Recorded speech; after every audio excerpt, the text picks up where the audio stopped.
아들이 어머니를 요양원에 버린 그날, 재혼 준비한 아들. 비 맞으며 버려진 78세 어머니가 준비한 마지막 선물의 정체. 비가 내리던 2024년 봄날이었습니다. 서울 외곽의 한 요양원 앞 한 노인이 서 있었습니다. 그녀의 이름은 김말순. 78살의 나이에도 등은 곧았지만 그날만큼은 어깨가 축 처져 있었습니다. 그녀의 아들 최재훈은 조수석 창문을 내리더니 말했습니다. 엄마, 잠깐만 여기 계세요. 금방 올게요. 서류 처리하고 방 배정받고 그러면 제가 다시 모시러 올게요. 말순은 고개를 끄덕였습니다. 아들의 말을 믿고 싶었습니다. 아니, 믿어야만 했습니다. 차가 떠났습니다. 말순은 그 자리에 한참을 서 있었습니다. 비는 점점 더 세차게 내렸고 그녀의 옷은 흠뻑 젖어갔습니다. 그런데 이상했습니다. 아들은 돌아오지 않았습니다. 1시간이 지나고 2시간이 지났습니다. 요양원 직원이 다가와 물었습니다. 어머님, 괜찮으세요? 안으로 들어가시죠. 말순은 그제야 깨달았습니다. 아들은 처음부터 돌아올 생각이 없었다는 것을. 그녀는 조용히 요양원 안으로 들어갔습니다. 눈물은 흘리지 않았습니다. 이미 예상했던 일이었으니까요. 최재훈의 집은 서울 강남의 한 아파트였습니다. 평수는 넓었고 가구는 고급스러웠으며 거실 창밖으로는 한강이 보였습니다. 하지만 그 집에 어머니의 흔적은 없었습니다. 재훈은 소파에 앉아 위스키 잔을 기울이며 말했습니다. 드디어 끝났어. 그의 옆에는 여자가 한 명 앉아 있었습니다. 윤가희. 38살의 그녀는 재훈보다 7살 어렸고 화려한 외모와 날카로운 눈빛을 가지고 있었습니다. 가희는 재훈의 어깨에 머리를 기대며 물었습니다. 진짜 다시는 안 데리고 올 거야? 당연하지. 요양원비는 내가 내니까 양심에 찔릴 것도 없고. 그럼 이제 우리 결혼 준비하는 거야? 재훈은 고개를 끄덕였습니다. 응.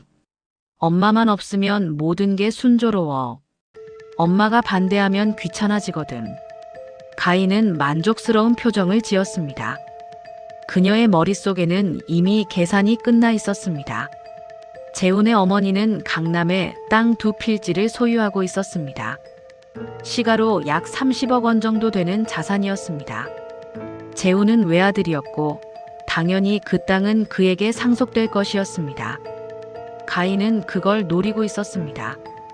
자기야, 그럼 우리 빨리 결혼식 올리자. 5월쯤. 날씨도 좋잖아. 좋아. 그렇게 하자.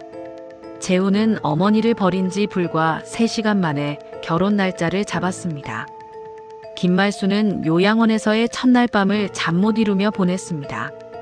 복도에서는 누군가의 신음소리가 들렸고 창밖으로는 차 소리가 끊임없이 지나갔습니다. 낯선 냄새, 낯선 침대, 낯선 사람들. 그녀는 평생을 자신의 집에서 살았습니다. 남편이 돌아가신 후 20년 동안 혼자 살았지만 그 집은 그녀에게 안식처였습니다. 하지만 이제 그 집에는 아들과 그의 여자가 살고 있었습니다. 다음 날 아침, 말순은 요양원 식당에서 아침을 먹었습니다. 밥은 차갑고 국은 짰으며 반찬은 성의 없이 담겨 있었습니다. 그녀는 숟가락을 들다가 멈췄습니다. 재훈이가 좋아하던 된장찌개를 끓여줄 수 없게 됐구나. 그 생각이 들자 가슴이 먹먹해졌습니다. 식사 후 말순은 창가에 앉아 밖을 바라봤습니다. 요양원은 도심에서 멀리 떨어진 곳에 있었고 주변에는 야트막한 산과 논밭만 보였습니다. 그때 누군가 말을 걸었습니다. 처음 오셨어요? 말순이 돌아보니 60대 초반으로 보이는 여성이 서 있었습니다. 그녀는 미소를 지으며 자신을 소개했습니다. 저는 장숙자라고 해요. 여기서 자원봉사를 하고 있어요. 말순은 고개를 끄덕였습니다. 안녕하세요. 저는 김말순이라고 합니다.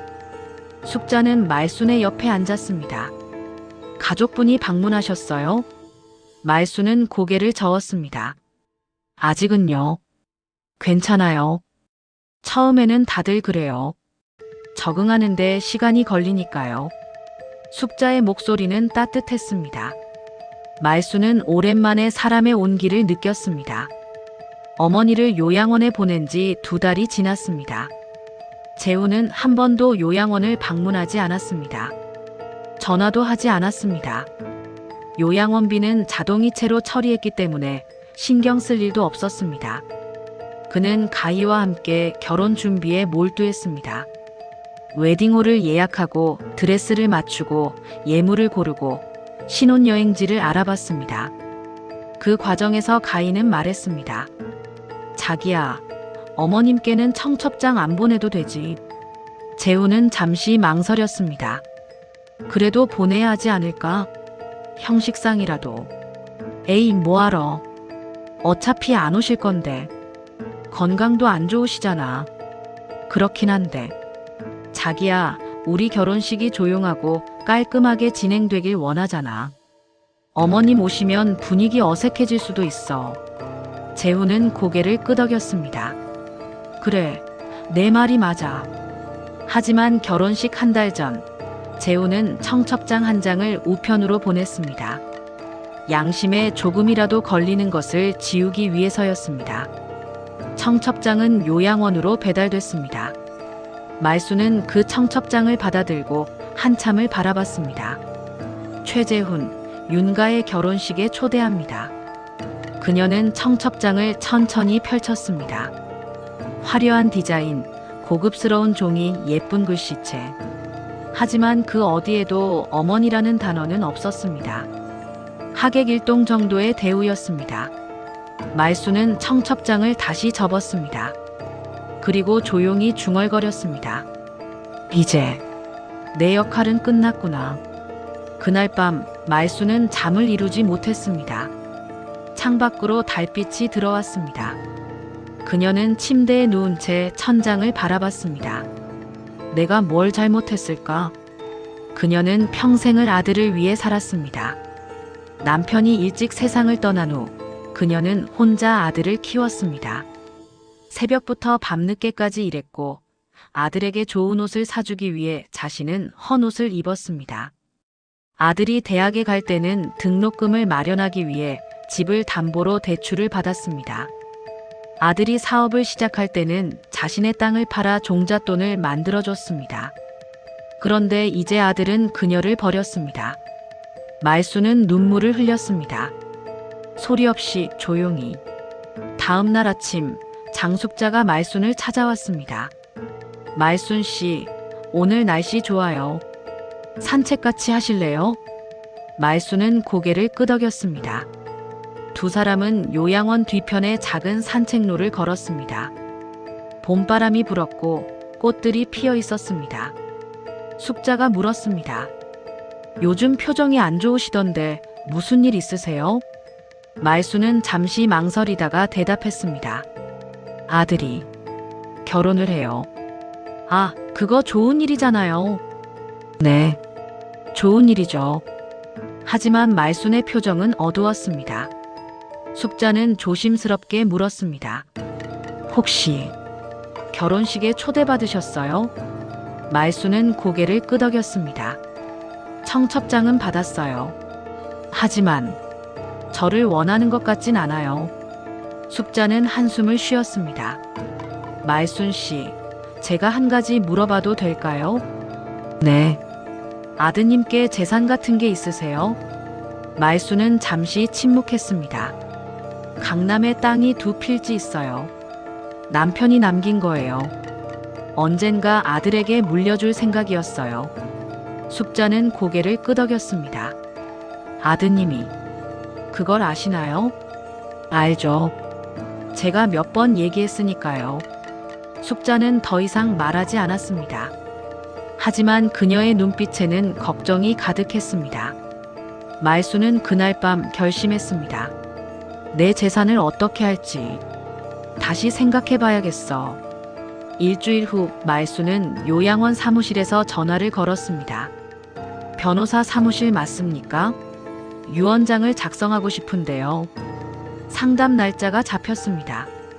며칠 후 한민수 변호사가 요양원을 방문했습니다. 그는 50대 중반의 신중한 인상을 가진 남성이었습니다. 김말순 여사님, 만나 뵙게 돼서 영광입니다. 유언장 작성을 원하신다고 들었습니다. 네. 제 재산 정리를 하고 싶어요. 한민수는 노트북을 꺼내며 물었습니다. 우선 상속인이 누구인지 알려주시겠습니까? 아들이 한 명 있어요. 최재훈이라고 합니다. 그럼 아드님께 전 재산을 상속하시는 건가요? 말수는 고개를 저었습니다. 아니요. 한민수는 눈을 들어 말순을 바라봤습니다. 그럼 어떻게 하고 싶으신가요? 말수는 잠시 침묵했습니다. 그리고 천천히 말했습니다. 제 재산은 아들에게 주지 않을 겁니다. 대신 제가 진심으로 고마웠던 사람에게 주고 싶어요. 그분이 누구신가요? 장숙자 씨요. 이 요양원에서 저를 돌봐주시는 분입니다. 한민수는 고개를 끄덕였습니다. 알겠습니다. 하지만 아드님께서 유언장에 이의를 제기할 가능성이 있습니다. 법적으로 직계 비속에게는 유류분 청구권이 있습니다. 그건 알아요. 하지만 제가 남긴 땅은 제 남편이 저에게 남긴 겁니다. 아들에게 물려주라는 말은 없었어요. 그러니 제 마음대로 할 수 있는 거 아닌가요? 법적으로는 그렇습니다. 하지만 아드님이 유류분 청구를 하시면 일부는 돌아갈 수 있습니다. 상관없어요. 최소한 제 뜻은 남기고 싶어요. 한민수는 유언장 작성을 시작했습니다. 그리고 말수는 한 가지를 더 요청했습니다. 제 유언장을 아들의 결혼식 날 낭독해 주실 수 있나요? 한민수는 놀란 표정을 지었습니다. 결혼식 날이요? 네. 그게 제가 마지막으로 아들에게 전하고 싶은 메시지예요. 한민수는 잠시 고민했습니다. 법적으로 문제는 없습니다. 하지만 결혼식장이 혼란스러워질 수 있습니다. 괜찮아요. 제가 원하는 겁니다. 한민수는 고개를 끄덕였습니다. 알겠습니다. 그렇게 하겠습니다. 유언장 작성이 끝났습니다. 말수는 그 유언장을 봉투에 넣고 한민수에게 건넸습니다. 이걸 꼭 지켜주세요. 걱정 마세요. 법적으로 완벽하게 처리하겠습니다. 한민수가 떠난 후 말수는 창가에 앉았습니다. 그녀는 창밖을 바라보며 중얼거렸습니다. 재훈아, 엄마가 마지막으로 너에게 줄 수 있는 건 이것뿐이구나. 재훈과 가희의 결혼식은 강남의 한 유명 웨딩홀에서 열리기로 했습니다. 하객은 약 200명 정도 예상됐습니다. 재훈의 친구들, 회사 동료들, 가희의 지인들. 가희는 드레스를 입어보며 거울을 보고 웃었습니다. 완벽해. 드디어 내가 이 남자 거머쥐는 거야. 그녀의 머릿속에는 이미 계산이 끝나 있었습니다. 결혼 후 재훈의 어머니가 돌아가시면 땅을 상속받을 것입니다. 그 땅을 팔면 약 30억 원이 생깁니다.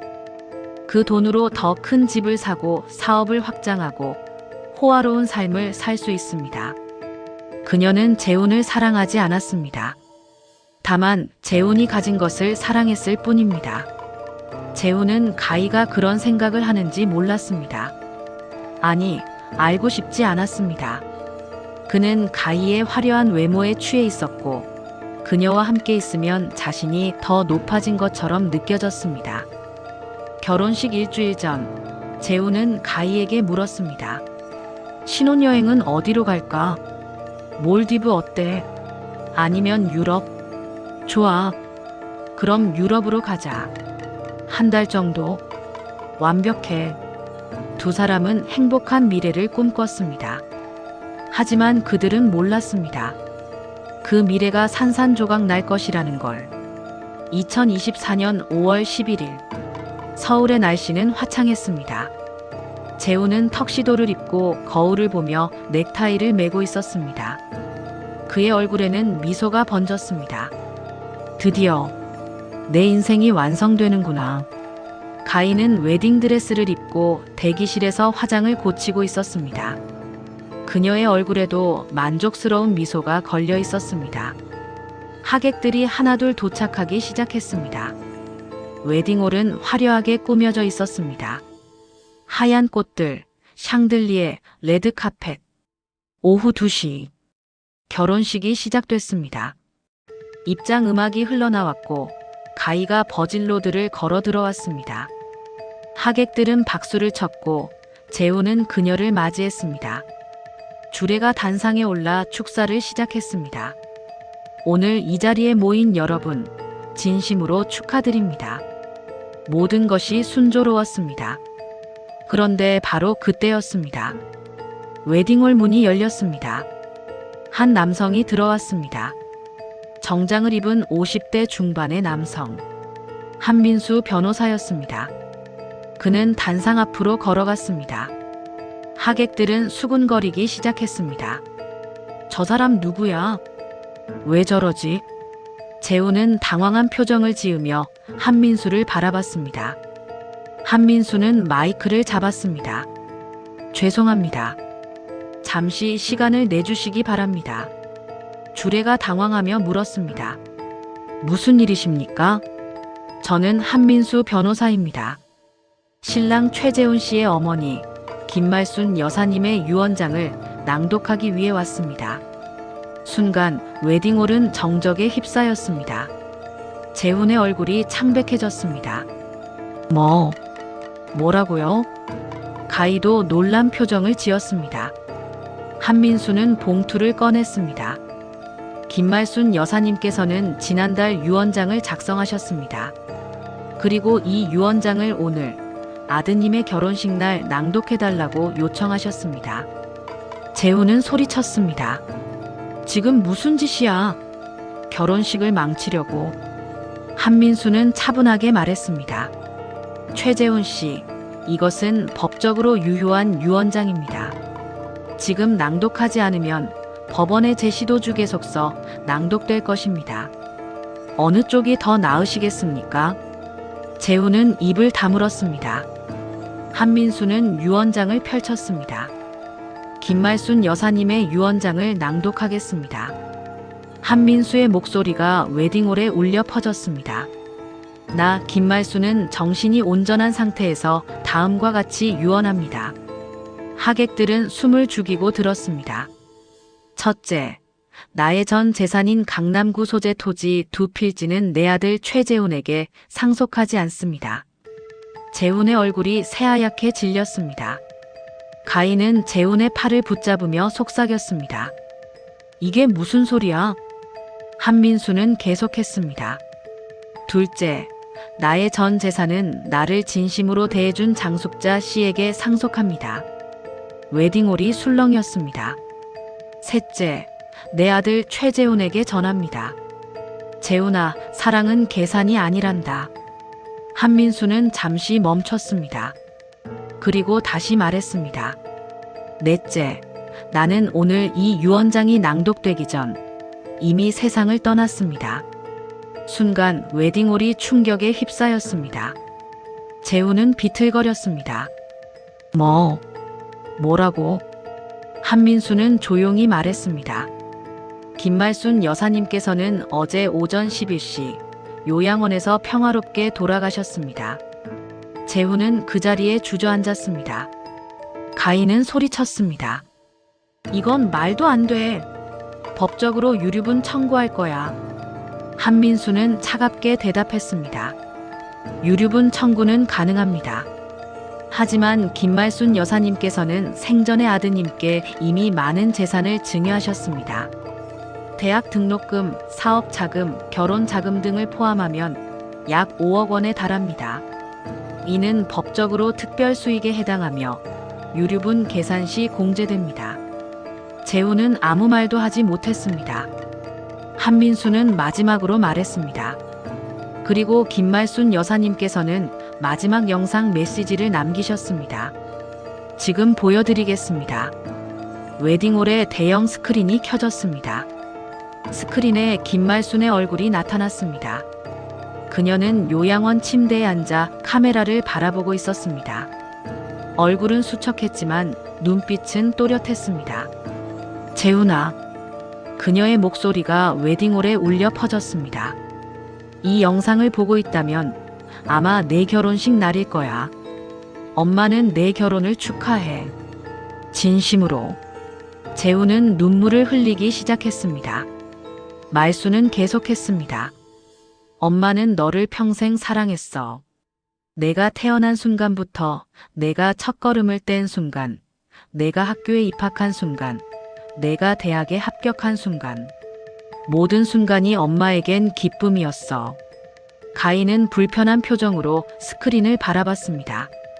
하지만 엄마는 깨달았어. 내가 엄마를 사랑한 게 아니라 엄마가 가진 것을 사랑했다는 걸. 재훈은 고개를 떨궜습니다. 엄마를 요양원에 보낸 날, 너는 돌아오지 않았어. 엄마는 그날 비를 맞으며 3시간을 기다렸어. 그리고 깨달았지. 아, 내 아들은 이제 나를 필요로 하지 않는구나. 하객들은 재훈을 바라봤습니다. 그들의 눈빛에는 실망과 분노가 담겨 있었습니다. 말수는 눈물을 닦으며 말했습니다. 재훈아, 엄마는 너를 용서해. 하지만 엄마의 재산은 너에게 줄 수 없어. 왜냐하면 그건 내가 진심으로 엄마를 사랑해서 받는 게 아니라 그냥 내가 아들이라서 받는 거니까. 엄마는 진심을 지킨 사람에게 주고 싶었어. 숙자 씨는 엄마를 돈으로 보지 않았어. 그저 한 명의 사람으로 봐줬어. 그게 엄마에겐 가장 큰 선물이었어. 말수는 카메라를 똑바로 바라보며 말했습니다. 재훈아, 사랑은 계산이 아니야. 사랑은 조건이 아니야. 사랑은 진심이야. 엄마는 내가 언젠가 그걸 깨닫길 바라. 그리고 진심으로 누군가를 사랑하는 사람이 되길 바라. 잘 살아라, 재훈아. 엄마는 언제나 내 엄마야. 영상이 끝났습니다. 웨딩홀은 침묵에 휩싸였습니다. 재훈은 그 자리에 무릎을 꿇고 울었습니다. 가인은 재훈의 어깨를 흔들며 소리쳤습니다. 야, 정신 차려. 유류분 청구하면 되잖아. 하지만 재훈은 대답하지 않았습니다. 가인은 점점 화가 났습니다. 이게 무슨 짓이야? 나한테 땅이 있다고 했잖아. 30억이라고 했잖아. 하객들은 가인을 바라봤습니다. 그녀의 본심이 드러나는 순간이었습니다. 가인은 자신이 실수했다는 걸 깨달았습니다. 하지만 이미 늦었습니다. 한 하객이 중얼거렸습니다. 저 여자, 돈 때문에 결혼하는 거였네. 다른 하객이 말했습니다. 저런 사람이랑 결혼하려던 거야? 가인은 얼굴이 붉어졌습니다. 뭘 봐? 그녀는 재훈에게 다가가 소리쳤습니다. 야, 최재훈, 일어나. 우리 결혼식 계속해야지. 하지만 재훈은 일어나지 않았습니다. 그는 바닥에 주저앉아 계속 울고 있었습니다. 가인은 깨달았습니다. 이 결혼식은 끝났다는 것을. 그녀는 드레스를 걷어올리고 웨딩홀을 나갔습니다. 그녀의 뒷모습을 바라보는 하객들의 눈빛은 차갑기만 했습니다. 김말순의 장례식은 요양원 근처 작은 장례식장에서 조용히 치러졌습니다. 재훈은 상주로 앉아 있었습니다. 그의 얼굴은 수척했고 눈은 충혈돼 있었습니다. 조문객은 많지 않았습니다. 요양원 직원 몇 명, 장숙자, 그리고 한민수 변호사. 가인은 나타나지 않았습니다. 장숙자는 영정 앞에 절을 하고 재훈에게 다가갔습니다. 삼가 고인의 명복을 빕니다.